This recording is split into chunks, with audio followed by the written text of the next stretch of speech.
Selamat datang dan kembali lagi di channel kita, tempat kita membedah tuntas pertarungan taktis para raksasa Eropa dengan kesoktahuan gua. Kali ini kita akan bahas prediksi taktik Manchester City menjamu Borussia Dortmund. Nah, oke. Pertandingan ini itu bukan hanya perebutan poin krusial di babak grup Liga Champions ya, tetapi juga ajang reuni penuh emosi bagi Erling Haaland yang sang monster gol yang pernah menjadi idola di Borussia Dortmund juga. Saat ini kedua tim itu memiliki koleksi poin yang sama di fase grup Liga Champions, yang membuat pertandingan ini itu menjadi sangat penting untuk menentukan siapa yang akan memuncaki klasemen. Nah, City itu datang dengan pertahanan yang solid, sementara Borussia Dortmund itu sedang buas di lini serang, terutama di kompetisi Eropa, Liga Champions. Nah, kita akan bedah secara mendalam apa game plan-nya Pep Guardiola untuk memecahkan formasi 3 back-nya Borussia Dortmund. Itu yang pertama. Yang kedua, itu bagaimana Dortmund itu akan mencoba menghentikan Erling Haaland. Dan apakah Dortmund yang terkenal kejam atau tajam di Eropa akhirnya bisa mematikan kutukan 2-1 di Etihad Stadium, karena Dortmund itu sering kalah sama City itu dengan skor 2-1 mulu.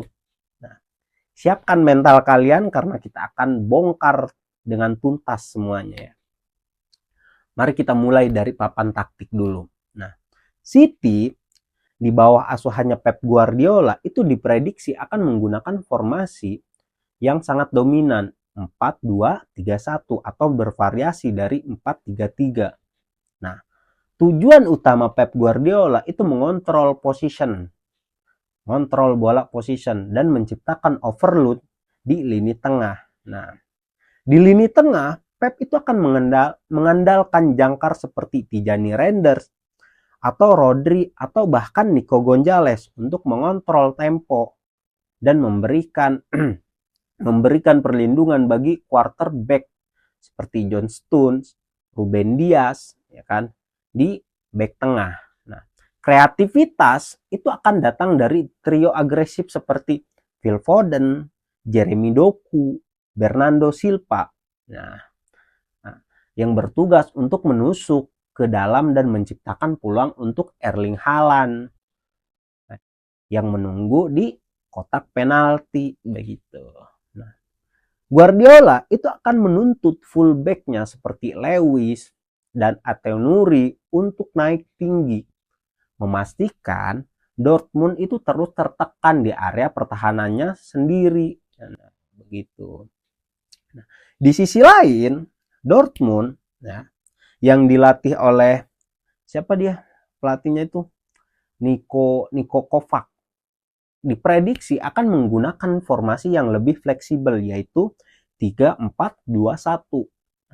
Formasi 3 back ini itu digunakan untuk memadatkan pertahanan dan memastikan adanya winger yang siap menyerang balik cepat begitu. Nah, Dortmund itu akan mengandalkan trio menyerang yang dipimpin oleh Guirassy di depan dan didukung oleh playmaker seperti Julian Brandt dan Adeyemi. Kunci permainan Dortmund itu terletak pada transisi cepat dari bertahan ke menyerang dan kemampuan Felix Mecha. Dan siapa lagi satunya fullbacknya itu Svensson untuk memenangkan duel di lini tengah. Dortmund itu tahu mereka tidak bisa mengalahkan City dalam penguasaan bola, ya kan? Jadi strategi mereka itu adalah menuntut ruang passing, bukan menutup ruang passing di lini tengah City dan menghukum setiap kesalahan kecil. Nah, menghukum kesalahan kecilnya Manchester City. Nah, semua mata itu akan tertuju pada Erling Haaland mungkin ya.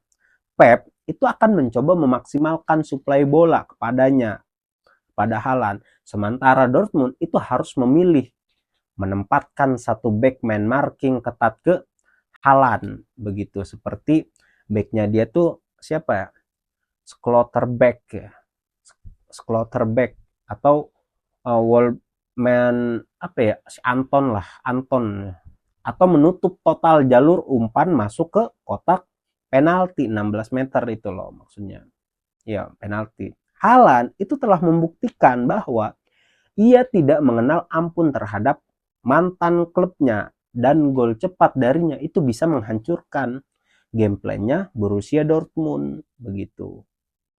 Pertandingan ini akan dimenangkan atau dikalahkan di lini tengah, dan disinilah keunggulan taktis Pep Guardiola tuh bersinar. Pep itu akan menginstruksikan para pemainnya, terutama si Foden dan Tijani Reinders, untuk sering bergerak ke tengah. Nah, menciptakan situasi overload keunggulan jumlah pemain di lini tengah melawan quarternya si Dortmund, Borussia Dortmund. Nah, dengan Rodri atau Nico Gonzalez yang menjaga posisi di belakang, City akan terus mendominasi penguasaan bola, memaksa Borussia Dortmund untuk berlari tanpa henti. Nah, begitu. Kelemahan terbesar formasi 3-4-2-1 Dortmund saat bertahan itu adalah ruang di antara back tengah dan wing back yang dikenal sebagai halfback. Nah, sepertiga lapangan City seperti Foden, Jeremy Doku itu akan secara aktif mencari ruang-ruang ini gitu loh. Jika wingback Dortmund misalnya siapa, Reison atau Svensson, terlalu fokus ke depan ya kan, atau terlambat turun, City akan menghukumnya dengan umpan terobosan tajam dari pemain seperti Bernardo Silva, Phil Foden atau Jeremy Doku gitu. Dan inilah area di mana Haaland itu bisa mendapatkan umpan terobosan vertikal yang mematikan.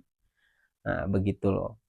Pelatih Dortmund itu harus memastikan trio back tengah mereka. Siapa sih? Scott Trebek. Siapalah tahu. Quarterback ya. Si Anton dan si Sule itu tetap kompak dan tidak tertarik keluar dari posisi mereka oleh pergerakan Phil Foden, Bernardo Silva, dan Jeremy Doku. Dortmund itu akan mencoba melakukan pressing sporadis, menekan dengan intensitas tinggi, ya kan, hanya pada momen-momen tertentu, seperti saat City mencoba build up dari kiper Donnarumma untuk memenangkan bola dan melancarkan serangan balik kilat. Nah, jika Dortmund menekan secara konsisten selama 90 menit, mereka akan kehabisan energi, bro. Dortmund sendiri itu ia akan fokus menyerang melalui flank, memanfaatkan kecepatan si Brand dan Adeyemi untuk berhadapan 1-1 dengan fullbacknya Manchester City. Terutama jika City terlalu fokus pada penyerangan, terlalu fokus pada serangan gitu loh. Guirassy di sisi lain itu akan menjadi ancaman di udara. Namun catatan historis menunjukkan Dortmund itu selalu kesulitan mencatatkan lebih dari 1 gol di Etihad Stadium. Pertandingan ini diprediksi akan berjalan dengan ketat. Tetapi game plan manajemen Pep Guardiola dan finishing klinisnya City itu biasanya menjadi penentu City. City tidak perlu mendominasi total 90 menit. Kunci kemenangan mereka itu adalah efisiensi dan finishing klinis. Nah, mereka hanya perlu satu momen magic dari Foden atau satu run cerdas dari Erling Haaland, sang monster, untuk mengubah jalannya pertandingan. Itu aja. Nah, pertahanan City musim ini ya itu terkenal solid, terutama di Eropa, yang membuat Dortmund itu sulit mencetak gol. Yang pastinya bakalan sulit mencetak gol karena pertahanan City sangat solid gitu loh.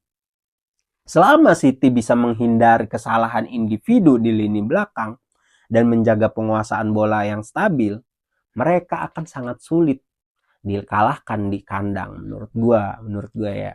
Nah, satu-satunya harapan terbesar Dortmund untuk mendapatkan poin itu adalah, kalau menurut gua, pertama itu dari set piece, yaitu mengingat tingginya ancaman dari pemain seperti Guirassy dan backnya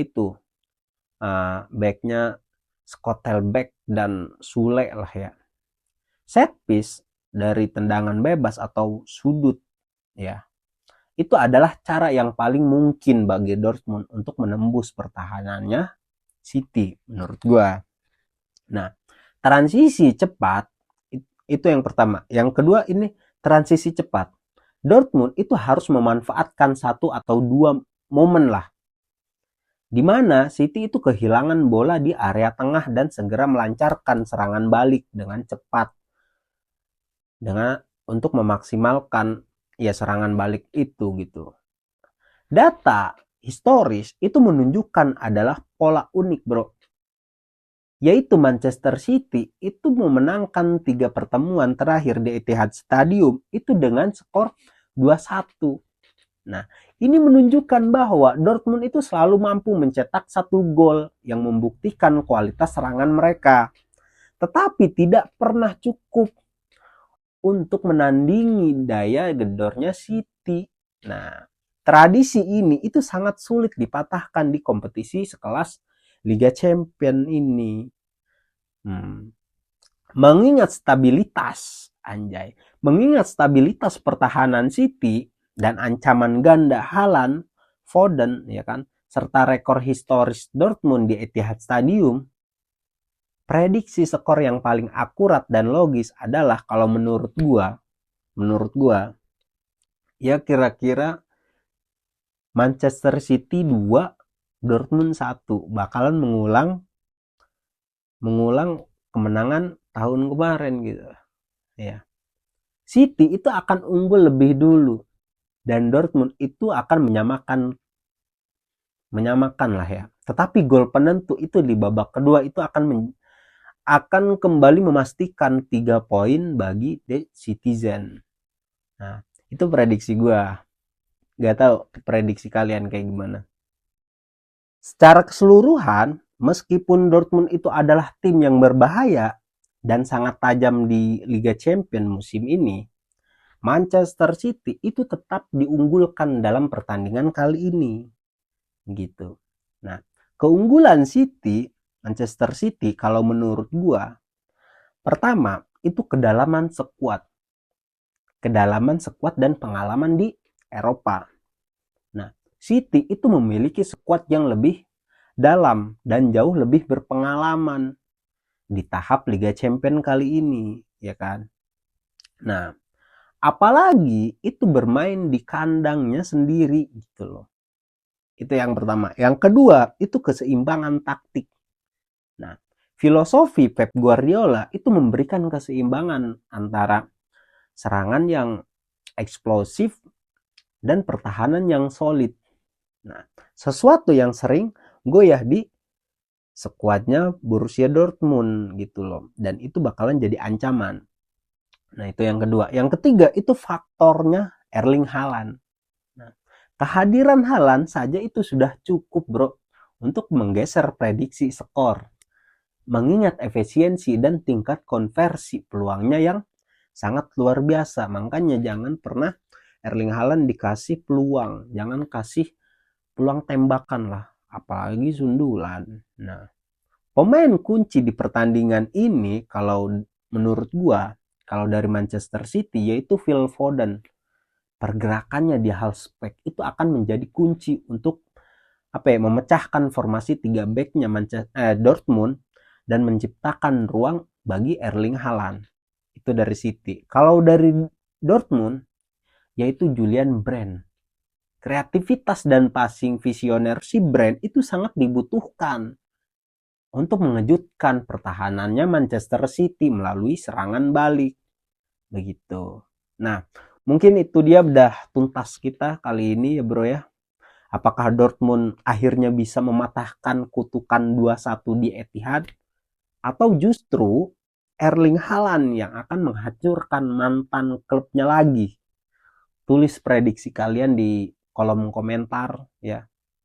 Jangan lupa like video ini dan subscribe untuk analisis bola lainnya. Nah, jangan lupa subscribe bro, karena subscribe kalian itu membantu gua biar gua lebih semangat lagi membuat konten-konten lainnya gitu, untuk bedah taktis, bedah pertandingan, atau bedah rumor ya, transfer market ya. Jangan lupa subscribe.